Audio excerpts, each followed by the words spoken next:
ইরানের অস্ত্র ভান্ডার প্রকাশ করা হয়েছে। ইরান তাদের অস্ত্র ভান্ডার ভূগর্ভস্থ বা মাটির নিচে অসংখ্য অস্ত্র ভান্ডার আছে।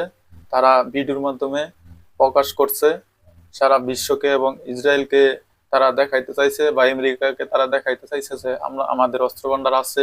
এরকম অসংখ্য অসংখ্য হাজার হাজার।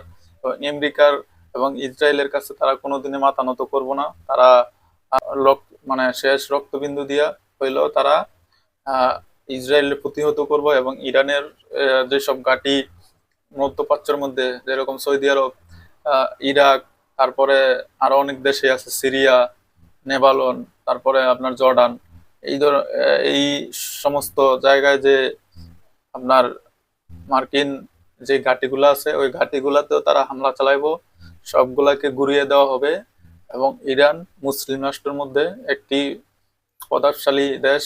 তারা মুসলিমদের অস্তিত্ব রক্ষার জন্য তারা কিন্তু যুদ্ধ করতেছে। তাদের পাশে আমাদের সবার, মুসলিম বিশ্বর সবাই এক হওয়ার দরকার। তাদেরকে প্রতিহত করার দরকার ইসরায়েলকে। ইসরায়েলের ধ্বংস দরকার। ইসরায়েল ধ্বংস আমরা দেখতে চাই।